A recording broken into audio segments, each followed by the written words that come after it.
For round 8 of the Porsche Carrera Cup Great Britain, we're back on British soil. And up they come to the timing line, the lights red will go out, and round 8 of Porsche Carrera Cup GB for 2017 will be underway now as they blast away. Is it Eastwood that gets the best start? Yes, Dino Zamparelli gets mugged, doesn't he? Because Plato comes up on the outside line. Can he go all the way around the outside of him? Yes, he can. Lewis Plato goes second. Zamparelli fights back. They're absolutely together.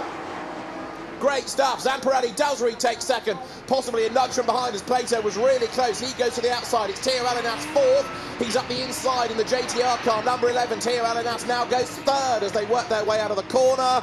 Or does he? Because at turn 3, Lewis Plato fights back on the inside, and while they're squabbling, the top two getting away. Yeah, it was a strange start by Zamparelli. It was almost like he was in the wrong gear or something, but he just did not get the jump off the line. We are set for the green flags to fly here at Snetterton. Charlie Eastwood leads Dino Zamparelli. Lewis Plato is third. Theo Alinat is fourth. Green flags fly. We are racing again. Alex Martin heads over the timing line, currently leading Pro-Am 1, as Charlie Eastwood then, who has had 2 race wins this year, who was one of the stars of the Le Mans race, getting the fastest lap after a puncture early on. He leads, but he's under attack. Dino Zamparelli pulls out. How's the look coming up towards Wilson? Charlie Eastwood defends, and if these two start to squabble, that's going to help Lewis Plato stay with them and indeed attack them. So it is Eastwood from Zamparelli, Plato third, Alinat fourth, Ewan Mackay fifth, and there Tom Oliphant is sixth, ahead of Dan Mackay. Scott Mulvin is eighth. Bit of a lock-up lower down the order as the cars scrabble their way through. Justin Sherwood that was, who is the Pro-Am 1 class leader within the championship. Peter Kyle Henny, who is the driver to beat with wins in Pro-Am 2, badly delayed at the start, so he's down in 18th place, having gone off the road. Now, though, Eastwood is just stretching the advantage as a place is gained there up on the inside. So Tom Wrigley, from his pit lane start, working his way up the order then. He's got himself up past David Fairbrother, so he's 13th now. He's worked his way through the Pro-Am 2 traffic, but of course the opposition has now streaked away up the road, so life is going to get very tough for Wrigley from here on in. On board with Ewan Mackay, chasing after Theo Alinat. This is the 4th and 5th places. And Ewan Mackay, has to work really hard to correct that. Great little battle though this, isn't it? David Fairbrother, Seamus Jennings, Peter Kyle Henny, all going on in Pro-Am 2. And this is a class that's growing in number again. It's very competitive and, of course, delivering great racing for the quick am racers that take part in it. Peter Kyle Henny has had the lion's share of the wins, but at the moment has got work to do to get himself up through the pack as he comes over the line. And off. That's Kyle Henny. He's missed his braking at the end of the straight. Don't hit anything. He does. Wet, friction-free grass. He was a passenger. He knew what was coming. He just couldn't steer it out of it, and he couldn't slow the car down. But Eastwood then, leading the pack, coming up towards the line. Zamparelli not safe in that second place. He's almost in no man's land in as much as the gap seems to have widened slightly, but yet he's not being caught by Plato. Scott Mulvin in the hot seat for Dan Cammish effectively this weekend. Slots in behind, can't find a way through. But of course Mulvin gets better and better every lap. The more time he has in the car, it's all paying dividends. Dan Mackay making his car just wide enough to fend him off as they make the run onto Bentley Straight. The 2 Red Line Racing run cars absolutely nose to tail. I think this is the lead gap is up to 1.4 seconds. New fastest lap of the race done by Charlie Eastwood. Yes, he's got something in hand, isn't he? A 52.2 is a quick lap time. This Pro-Am 2 battle is a good one, and David Fairbrother at the head of it has not yet had a Pro-Am 2 win, so these are going to be the longest 2 laps of his life as he tries to fend off Seamus Jennings and then Ian Dockrell. You've got Peter Kyle Henny, of course, out of the race after his clash with the tyre barrier, but can David Fairbrother hang on in there for a lap and 3/4 and take his first win? And number 9, David Fairbrother holding sway. Jennings, of course, Seamus Jennings second there in the white car, number 31, which is run by the GCAT Racing Squad, trying to attack and defend at the same time. A lock up again down to the S's. Plato coming under renewed attack from Alinat as he launches himself up over that sausage curb on the inside. Into the S's they come, the Brundle Nelson sequence. Many of the corners renamed when the Snetterton 300 was constructed a few years ago, but as the race leaders come through the bomb hole and towards Corham, it's the same order. Eastwood ahead of Zamparelli. Charlie Eastwood is heading for win number 3, seemingly, if he can hang on in there. There you've got the race leader then. Charlie Eastwood will work his way down into the final sequence of corners on the lap. He had a double win at Donington, and he's going to win race 1 at Snetterton, although Dino Zamparelli is closing, but Charlie Eastwood makes his way up towards the checkered flag. Charlie Eastwood wins race 1 at Snetterton in the Porsche Carrera Cup GB. Second over the line is Dino Zamparelli. Third, Lewis Plato. The 5-second board is displayed as we get ready for round 9 of Porsche Carrera Cup GB. Engine notes are rising as the lights are on red. Who makes the best start? A demon getaway by Charlie Eastwood. Zamparelli bogged down a bit and Tio Alinas gets up alongside him on the inside. Now Zamparelli tries to defend. Luis Plato comes up to the outside of Tio Alinas and will go round the outside of him. So it's Eastwood, Zamparelli with them. Third, Plato just on the outside, getting his nose ahead of Tio Alinas in the JTR car, which breaks late out to the head, but it is sideways. Does Alinas catch it? Just about.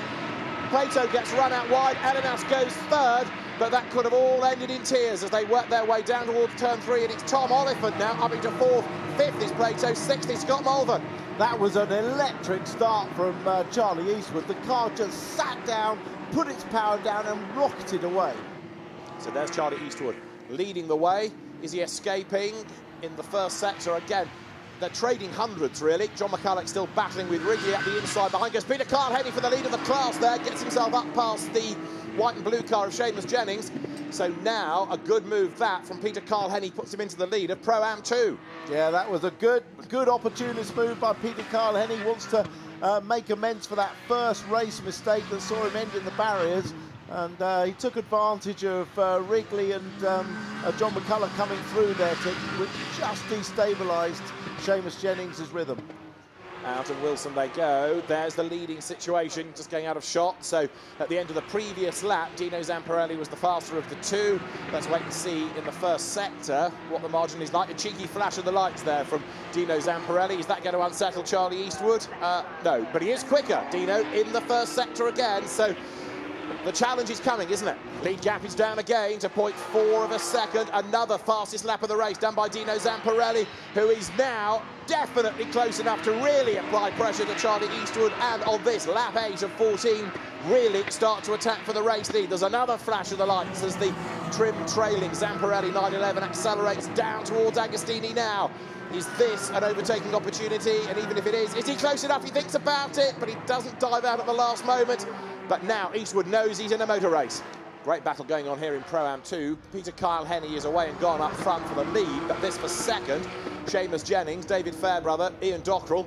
The only one in Pro-Am 2, sadly, that's not actually a playmate here is Rupert Martin, who's fallen back a little bit. So you've got second, third and fourth together. Great fight going on. Leaders go by, gap is 0.6 of a second. At that time, Tio Alinas set the fastest lap of the race. Yeah, I was going to say, Alinas is the one on the move. He's really found a bit of pace now as Luis Plato's having to defend from Scott Malvern. Won't get round the outside there. Scott may get a little bit of a cutback, but at least he's putting the pressure on. Out of corner, down towards this next left, hard on the brakes. But Luis Plato is covering every move very impressively. Yeah, he is. He's defending quite hard into the hairpins and keeping his line in the faster corners, and that's the way to defend. But Scott's got to think about this and try and think a way of breaking this this defence of Luis Plato. Alinas is definitely shaking off Tom Oliphant now. Is he going to be able to get close enough to these two? Can Dino Zamparelli have one last go? First of all, Alinas just wants to repay Nick Tandy's JTR squad with a podium finish at long, long last. He was out of luck at Le Mans, he was out of luck at Alton Park, he was out of luck at everywhere, really, this season. Finally, we're seeing good pace and a good result for Alinas. Yeah, Nick Tandy's here this weekend. Obviously, the week that Porsche have announced that they're withdrawing from LMP1 WEC competition, having won the third Le Mans and 19th overall Le Mans 24-hour victory. A mistake from Eastwood. He locked up the rear brakes. Is this the chance Zamparelli wants? He's going to do it. Through he goes. New race leader, Dino Zamparelli, finally makes Charlie Eastwood crack under pressure, and Alinas comes up to have a go as well now. Dino Zamparelli is away and gone as suddenly Charlie Eastwood's world really changes. No longer is he having to defend for the lead. He's got to defend like crazy for second place. Tio Alinas right up behind him. Eastwood covers the inside line at Agostini. Dino Zamparelli for JTR. Nick Tandy's team JTR for Joe Tandy Racing. Nick's late brother Joe, who was no mean driver himself. And driver in the background, Plato rotates. And I'm afraid there's a bit of damage on the front of Scott Malvern's car, but he gets the place now. Scott Malvern moves through. The Mackay brothers go by. Ross Wiley goes through, and Luis Plato is back and running, but that's going to put him into 9th spot. We're going to have potentially a third different winner of the Porsche Carrera Cup GB season. It is Dino Zamparelli leading on to the final lap. Tio wants to be on the podium as well. Charlie Eastwood is thinking about banking points.